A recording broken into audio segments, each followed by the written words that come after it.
안녕하세요. 테리니 아빠입니다. 2026년 2월 20일이고요. 오늘도 이제 일주일 동안 있었던 액티브 ETF가 어떻게 이제 변했는지 좀 보도록 하겠습니다. 저는 이제 최근에 시장에 대해서 고민을 하고 있는 게 미국 시장에서 있는 52주 신고가랑 국내 시장의 52주 신고가가 좀 달라요. 그리고 아시다시피 그 삼성전자 하이닉스의 컨센서스 상향 각도가 이제 둔화되기 시작했습니다. 그렇기 때문에 시장에서는 반도체에서 뭐 전자닉스보다는 좀 더 소부장 쪽으로 계속 이제 생각을 하는 그런 시장의 자금의 흐름이 발생하고 있기 때문에 아마 컨센서스 상향이 좀 둔화되는 것을 좀 신경을 쓰는 것 같아요. 그리고 이제 기관들도 거기에 맞춰서 좀 움직이고 있기 때문에 지금 우리가 그동안 저는 이제 계속 뭐 "고배당도 좋다."라고 말씀드렸고 그다음에 "반도체 소부장을 최근에 다시 보고 있다."라고 이제 말씀을 드렸는데 액티브 ETF에서 이제 반도체 소부장들도 같이 좀 고민을 해 봐야 되고 그다음에 이제 고배당 이벤트가 2월 말에 이제 배당 기준일인 회사들도 있고 금융회사들 중에서 그리고 3월 말에 배당 기준일인 회사들이 있을 겁니다. 그러면 2월 말 정도 지나고 나면 2월 말이라고 해 봐야 이제 다음 주고 다음 주 2월 말까지 전에 배당락하기 전에 이제 차익 매물이 또 나올 수도 있거든요. 그래서 시장이 어쩌면 배당 기준일과 상법 개정과 이런 것들이 맞물려 가면서 뭔가 시장의 색깔이 또 한 번 변화가 될 수가 있겠죠. 예를 들어 뭐 고배당에 대한 수급의 강도가 좀 떨어지면서 고배당 이외에 다른 종목들로 돈이 좀 흘러갈 수 있는 그런 상황이 또 되지 않을까.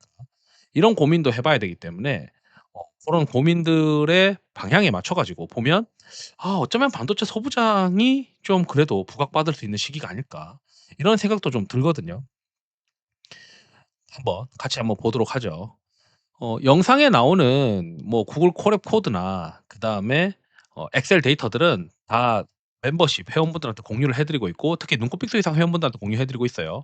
그리고 라떼 이상만 가입하시더라도 텔레그램 채널에 무료로 참여 가능하니까 필요하신 분들은 가입하시면 되고 그다음에 영상이 도움되셨으면 구독, 좋아요, 알람 설정도 부탁드리겠습니다. 지금 피어 앤 그리드 오실레이터는 과열권이에요. 과열권인데 다행히 미국의 피어 앤 그리드 오실레이터가 아직 과열권은 아니에요. 그래서 시나리오를 한번 세워 보면은 미국의 피어 앤 그리드 오실레이터가 과열권이 아니기 때문에 한국은 유동성이 좀 넘치고 있어 가지고 피어 앤 그리드 오실레이터가 내려가더라도 한국은 잘 방어가 되고 미국 시장이 다시 과열권에 갔다가 둘 다 같이 한번 내려오는 그런 구간이 한번 올 것 같은데 그때가 조심해야 될 것 같다. 그래서 지금은 쪼끔 더 이제 롱 관점으로 계속 유지를 할 수 있는데 이 시나리오가 또 틀리고 한국의 피어 앤 그리드 오실레이터가 뭔가 문제가 생겨 가지고 같이 이제 내려갈 수도 있으니까 일단 국내의 어떤 전체 시장의 포지셔닝은 좀 조심조심하면서 지금은 바라봐야 되는 시점이긴 한 것 같습니다. 그리고 이제 상대 강도나 이런 것들을 보게 되면 보면 어떤 것들을 시장에서 선호하는지 많이 찾아볼 수가 있는데 최근에 계속 이제 고배당, 고배당 노래를 불렀잖아요. 그래서 고배당이 이제 시장에서 계속 이제 머물면서 증권, 은행 이런 지주 이런 것들이 있었고 오늘 들어서 이제 방산이 좀 올라왔어요. 그리고 원전 이런 것들이 계속 포지셔닝이 되고 있다. 이렇게 지금 보시면 됩니다.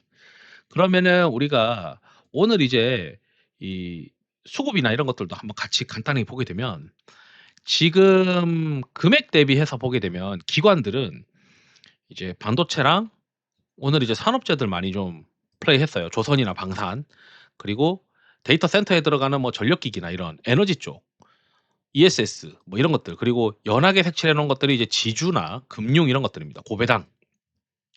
그래서 여기 이제 보게 되면은 바이오랑 우주랑 이런 것들 그다음에 자동차 및 로봇도 대형주들만 있고 실적 잘 나온 SL 정도 이렇게 있고요. 소비재가 거의 없어요. 그래서 지금 시장에 기관들이 선호하는 돈이 이제 많이 들어가는 게 반도체가 보이고 고배당이 보이고 산업재, 조선방산 정도가 좀 보이는 것 같다.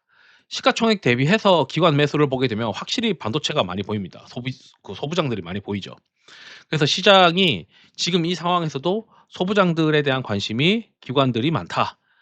이게 아마도 제가 생각했을 때는 컨센서스의 상향 각도가 실적 발표 4 분기 실적 발표하고 나서 삼성전자 하이닉스 컨센서스가 상향하는 각도가 이제 가팔랐는데 지금 이제 어느 정도 다 상향되고 나니까 약간 지금 둔화되고 있거든요. 그러면은 이제 소부장에 대해서 관심이 많아질 수밖에 없죠.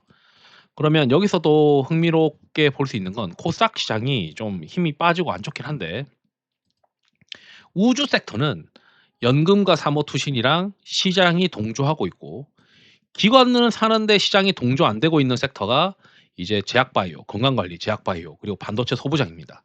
그래서 여기서 이제 어떻게 반도체 소부장은 이번 주에 한번 또 들썩했었기 때문에 '끼가 있다.'라고 좀 생각이 들거든요. 그다음에 바이오는 제 생각에는, 제약 바이오는 연준의 금리 결정이 끝나고 나서 '아, 금리가 이제 더 이상 낮춰지기 어렵구나.'라고 하는 거가 시장에 충분히 주가가 녹았다라고 이제 발표가 되는, 연준의 금리 결정하고 나서, 그러면 이제 아마 3 월쯤 보게 되면 4월 달, 5월 달에 이제 학회가 있으니까 '그때쯤부터 보지 않을까.' 뭐 이런 생각도 들긴 합니다. 그래서 우선적으로는 '소부장이 아닐까.' 이런 생각을 갖고 이제 의심을 하고 있는데, 여기 이제 우리가 그 액티브 ETF의 리스트를 보면서 우리가 소부장들이 어떻게 지금 시장에서 선호하고 있는지를 좀 같이 보시죠. 여기 보면 이 상위권에 보유하고 있는 것들, 그리고 공통으로 보유하고 있는 것들을 한번 색칠을 해서 우리가 눈에 한번 넣어 보겠습니다. 그러니까 시장에 있는 참여자들이 선호하고 있는 종목군이, 장비에서는 이제 PSK와 PSK 홀딩스가 이제 자주 눈에 보여요. 그죠? 여기서도 둘이가 있죠. 그다음에 오늘 이제 그 FCBGA 관련해서 소재, 솔더볼이라고 하는 소재가 지금 수요가 증가한다라고 해서 덕산아이메탈이 최근에 좋습니다. 근데 덕산아이메탈은 이 세 군데 액티브 ETF가 모두 다 선호하고 있는 그런 종목군인 것 같아요. 그리고 이제 어 원익 IPS, 정공정에서는 이제 원익 IPS가 이제 또 공통적으로 좀 선호하고 있는 흐름인 것 같고요. 최근에 수출 데이터에서 판가가 좋았던 두산도 이제 겹치는 포인트들이 굉장히 많이 있습니다. 그래서 여기 이제 세 군데가 그래도 나름 이제 상위권 포지셔닝에서 좀 겹치는 것들은 그래도 의미가 있다. 최근 이제 D램 스토리가 붙고 있는 뭐 삼성전기, 이런 것들도 이제 선호하고 있는 흐름이 되고 있죠. 그리고 하반기에 이제 그 공법이 변경되면서 미세 공정 수요가, 미세, 좀 더 이제 피치가 미세화되면서 리노핀에 대한 수요가 증가할 것이다라고 하는 리노공업, 요런 것들이 또 눈에 보이고요. 그다음에 이오테크닉스, 디스코의 실적이 좋았기 때문에 범용이 좋아질 정도면은 앞으로 이제 점점 더 AI 반도체 시장이 그 진출이 심해지면 이오테크닉스의 장비가 더 수요가 높아질 거다라고 하는 로직이 가능한 뭐 이오테크닉스, 이렇게 겹치는 게 많고, 그다음에 하이닉스향 증설에서 가장 수혜인 이제 VM 이런 것들이 눈에 많이 보입니다. 그래서 이제 제가 마지막에 올려드렸던 영상에서 뭔가 노출되는 포지셔닝이 크거나 또는 거기서 새로운 영역으로 또 들어가는 것들, 이런 것들은 어쩌면 탄력이 좀 높을 수 있다라고 이제 또 말씀드렸는데, 이제 고런 개념으로 계속 우리가 좀 찾아보면서 보도록 하면 좋을 것 같고요. 요런 것들이 좀 겹치고 있으니까 잘 보시면은 좋을 것 같습니다. 그다음에 이제 그 코리아 메가테크 액티브, 여기는 이제 소울 코리아 메가테크 액티브라고 새로 이제 집어넣어 봤는데, 여기서는 이제 최근에 이제 늘린 거 위주로 보죠.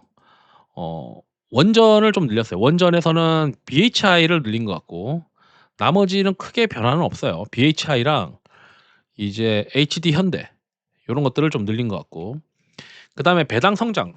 최근에 이제 고배당 관련된 종목들, 증권, 은행, 보험 이런 것들이 다 엄청 좋았었죠. 그래서 어떤 것들을 가장 선호하는지를 보게 되면 대신증권, 이런 것도 플레이하고, 그다음에 한국금융지주. 오늘 이제 NH투자증권 좋았었죠. 최근에 좋았었고, 그다음에 여기에서도 보게 되면 여기는 한화, 한국금융지주, 뭐 이런 증권주들을 좀 더 선호한다. 그러니까 금융지주, 은행, 증권, 보험 중에서 확실히 이제 증권 쪽을 좀 더 선호하는 흐름인 것 같다라고 이제 볼 수 있을 것 같고요. 신재생에너지 액티브에서는 큰 변화는 없는데, 이제 하나 이제 우리가 봐야 되는 게, 트럼프의 레임덕이 들어가게 되면 어쩌면 이번에 중간 선거가 11월 월에 있을 때 그때 트럼프 쪽 공화당이 이제 좀 잘 못하게 되고 없어지 운이 없어지면, 운이 없다기보다는 뭐 지게 되면 어쩌면 신재생에 관련된 종목군들을 우리가 잘 봐야 될 수도 있어요. 그래서 신재생에서 공통적으로 많이 들고 있는 2차 전지 종목이 이제 삼성 SDI고, 여기도 삼성 SDI, SDI가 있고, 그다음에 폭력을 엄청 싫어했잖아요, 트럼프가. 그래서 트럼프가 만약에 뭔가 힘을 잃게 되면, 그러면 그럴수록 아마 풍력이 리바운드가 셀 수가 있는데, 여기 보면은 이제 코덱스 신재생 에너지 액티브는 최근에 들어서 어쨌든 CS 윈드를 좀 비중을 늘린 것 같다. 이렇게 이제 보입니다. 그리고 태양광 관련해서 뭐 선익 시스템 이런 것들도 조금씩은 어 맞배기 형태로 플레이하고 있는 것 같습니다. 그다음에 이제 타임 K 이노베이션 액티브, 로봇도 하고 바이오도 하고 뭐 이런 이제 그 테크처럼 이제 조금 공 그런 종목들 위주로 하는데, 우주도 하고 큰 변화는 보이진 않아요. 그리고 소비재 쪽에서도 뭐 큰 변화는 보이진 않고, 이제 코액트 AI 인프라 쪽으로 보게 되면 이제 여기도 원전 BHI를 이제 늘리는 모습들이 좀 보입니다. 아까 좀 전에서도 BHI를 좀 포지셔닝을 늘렸죠. 그리고 현대건설 이것도 원전을 좀 그다음에 태양광과 원전 이런 쪽으로 좀 비중을 짧은 기간 동안 늘리는 모습이 보인다라고 보이고요. 그다음에 타임 코스피 액티브 타임폴리오 건데, 여기도 이제 증권, 증권주 늘리고 방산을 늘렸어요. 하나에어로스페이스. 그리고 뭐 요 정도로만 보면 될 것 같습니다. 방산 늘리고. 여기 특히 특징적으로 이제 줄어든 것들을 보게 되면 우주랑 그다음에 단순 그 지분 가치 가지고 있는 거랑 유통 요런 것들, 얼마 전에 이제 시장을 좀 흔들었던 그런 섹터들은 좀 비중이 많이 줄어들고 있는 모습이다라고 보이고, 확실히 이제 방산, 증권 뭐 요런 쪽으로 포지셔닝을 가져가는 것 같다. 그다음에 이제 친환경 조선 해운 액티브, 뭐 크게 변화는 없는데 어 요 가장 지금 현재 비중이 높은 게 HD 현대다. 요렇게만 좀 생각해 보면 될 것 같아요. 아마 이게 그 고배당의 포지셔닝으로 지주사를 가장 포지셔닝을 높인 게 아닐까, 이렇게 지금 추정이 되고 있고요. 코리아 테크 액티브, 전기를 많이 플레이했습니다. 전기. 삼성 전기가 최근에 좋았죠. 그다음에 여기도 이제 PSK 홀딩스가 있습니다, 앞에 있었던 것처럼. 그리고 이제 뭐 나머지는 그렇게 큰 비중들은 아니니까 요 정도로 2% 이상인 것들 보면 두산부터 PSK 홀딩스 요런 것들이 좀 눈에 보인다라고 이제 보이고, 그다음에 이제 코액트 수출 핵심 기업, 여기서 이제 비중이 크게 늘어난 것들을 보게 되면 한국항공우주를 많이 늘렸어요. 그래서 한국항공우주의 완제기 수출이 최근에 저도 좀 좋았다고 확인을 했는데, 한국항공우주를 좀 의미 있게 늘린 것 같다. 그다음에 여기도 이제 삼성전기가 좀 눈에 보이고요, 동일하게. 그다음에 로봇은 요새 그렇게 뭐 썩 좋지 못하는데, 뭐 로봇 액티브는 뭐 보니까 뭐 HD 현대 정도? 요것도 아마 지주사 컨셉으로 비중을 늘린 거 아닌가, 이렇게도 생각이 들고. 그다음에 소비재 쪽에서는 요즘에 이제 LNC 바이오를 늘리는 회사들이 좀 있는 것 같습니다. 아까도 앞에서 이제 여기 소비였나? 여기 소비에서 LNC 바이오를 좀 늘리는 그런 모습들이 좀 보였는데, 어쨌든 소비 쪽에서는 LNC 바이오가 좀 그래도 관심이 많이 시장에서 가지고 있는 것 같다. 뭐 요렇게 좀 해석할 수 있을 것 같고, 밸류업 보겠습니다. 여기 이제 밸류업이 타임 코리아 밸류업 액티브는 워낙 이제 매매가 많아 가지고 어떤 것들을 거래하느냐가 결국 핵심인 것 같아요.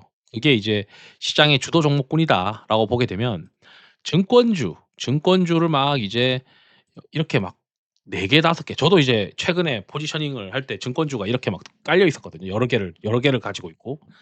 그리고 여기도 이제 전력기기 플레이 많이 했고, 역시 방산 플레이하면서 다른 여기도 그 은행주들 이렇게 플레이하고 있는 것 같습니다.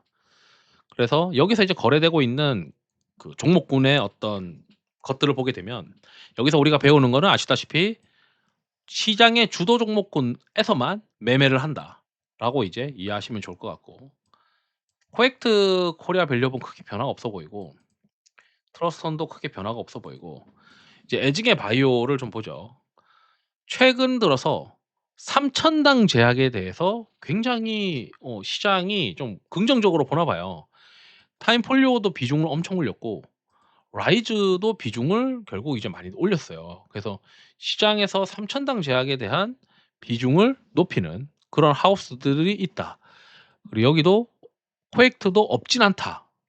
그래서 예전에 이제 3,000당 제약에 대해서 좀 색안경 끼고 보던 저도 그런 시절이 있었는데, 이 기관들이 3,000당 제약에 대해서 생각 외로 좋게 생각하나 보다. 이렇게 일단 해석을 할 수 있을 것 같습니다. 그리고 나머지 이제 상위권에서 큰 변화는 없고, 그다음에 셀트리온을 이제 최상위권으로 올려놓는 회사들이 하우스들이 좀 보인다라고 이제 보이고요. 요 정도로만 이제 체크를 하면 될 것 같습니다. 특히 이제 3,000당 제약에 대해서 다시 한번 이 서로 이제 두 군데에서 이제 최상위권으로 잡고 있기 때문에 이거를, 얘네가 이제 멍청한 애들이 아니고 엄청 똑똑한 사람들이잖아요. 그래서 바이오 관련돼서 빠꼼하게 이제 쳐다보는 사람들일 텐데, 3,000당 제약을 이 정도 비중으로 탑5 안에 비중으로 올려놓을 정도로면 한 번쯤은 고민을 해 봐야 될 것 같다. 그다음에 요즘 이제 뭐 이름 많이 나오고 있는 에이프릴 바이오도 탑10 안에 들어가는, 그러니까 10 손가락 안에 들어가는 비중으로 공통적으로 지금 포지셔닝이 되어 있고, 그다음에 이제 한미약품도 비슷해요. 한미약품도 공통적으로 상위권, 그다음에 올릭스도 공통적으로 상위권. ABL 바이오는 당연히 너도나도 있죠. 그래서 이게 왜 이런 걸 자꾸 체크하냐면, 나중에, 나중에 이제 제약 바이오가 돌아서는 시기가 올 겁니다. 그러니까 제 생각에는 언제냐고 생각되냐면, 시나리오를 세워 보면 아마 연준의 금리 결정이 끝나고 나면, 단기적으로 이제 있는 연기 연준의 금리 결정 끝나고 나면, 어 금리 인하 안 한다고 한 거 이 확정됐으니까 불확실성 해소 아니냐, 이렇게 이제 아마 생각할 거예요. 그러면은 이제 시장에서는 불확실성 해소가 1 차적으로 금리 결정에 대한 불확실성이 해소가 되면 '야, 그러면은 제약 바이오 한번 볼 수 있지 않겠냐.' 이런 생각을 할 것 같거든요. 연준의 금리 결정이 언제 하냐면 3월 19일 날 해요. 그러니까 3월 19일 날쯤에 시장에서 바라봤을 보니까 '야, 이거 제약 바이오가 그동안 좀 눌렸는데 연준 단기적으로 금리 결정했고, 뭐 금리 인하 어쨌든 뭐 하기가 어렵다.' 뭐 이런 식으로 하면서 단기적으로는 이제 "금리 인하가 안 한다." 해서 거기에 대한 불확실성으로 제약 바이오가 지금 못 가고 있다라고 저는 생각이 들거든요. 그럼 그게 확정되면은 불확실성은 해소가 됐을 거고, 그리고 나서 이제 주변을 살펴보니까 4 월이랑 5 월에는 학회가 있단 말이죠. 그래서 이제 학회 모멘텀이 있기 때문에 아마 3월 중순부터는 제약 바이오를 사야 될 수가 있는데, 그러면 제약 바이오를 다시 이제 그 리스트부터 내가 비중을 채워 나간다면 한 4 종목을 사겠다. 그러면 여기서 이제 제약 바이오에서 상대적으로 탄력적으로 높을 것들은, 여기 얘네들이 3 군데에서 공통적으로 좀 상위권에 포지셔닝 되어 있는 제약 바이오를 가져가는 게 맞겠죠. 또는 반도체랑 섞어서 플레이하고 있는 애가 들고 있는 이야기하는 제약 바이오가 뭐냐라고 봤을 때, 그런 것들을 이제 상위권으로 포지셔닝을 하는 게 맞을 수도 있고, 이렇게 생각이 듭니다. 왜냐하면 이 각 하우스별로 제약 바이오에 돈을 넣어야 되면은 각 하우스별로 가장 좋다라고 생각하는 것들이 상위권에 포지셔닝이 돼 있으니까, 그 하우스의 이제 다른 펀드들도 이런 이제 종목군들을 막 유동성을 공급할 가능성이 높거든요. 그래서 여기 있는 이제 공통적인 리스트들을 잘 머릿속에 넣어 놨다가, 만약에 이제 시장이 돌면서 바이오가 좀 괜찮아진대라고 하면은 바로 이제 ABL 바이오 잡아 넣고 올릭스 잡아 넣고 에이프릴 바이오 잡아 넣고 시작하고 이렇게 해야 된다. 이게 이제 머릿속에 있어야 되는 거죠. 3,000당 제약도 그때 가서 또 상황 보고 순위권에 해당이 되면은 같이 바스켓으로 잡아서 바이오 비중을 포트폴리오에 넓혀 늘려야 된다라고 이제 생각을 해야 되고, 마찬가지로 이제 지금은 단기적으로 반도체 소부장이 좀 될 수가 있으니까, 반도체 소부장에서 얘네들이 공통적으로 가지고 있으면서 제가 얼마 전에 올려드렸던 영상에서 뭔가 플러스 알파 요인이 있는 것들, 새로운 고객사한테 뚫고 들어가든지 아니면 새로운 어떤 상품이나 뭐 또는 장비나 또는 소재가 있어 가지고 새로운 영역으로 좀 더 침투가 들어가는 건지 약간 그런 것들을 시장이 선호해요. 그래서 기존에 잘 되고 있는데 플러스 알파가 있는 것들 요런 것들의 컨셉으로 좀 모아서 보면은 시장에서 플레이하기가 소부장도 그렇고 제약 바이오도 그렇고 괜찮다라고 이제 말씀드리면서 영상을 마치도록 하겠습니다. 투자에 도움 되시길 바랍니다. 감사합니다.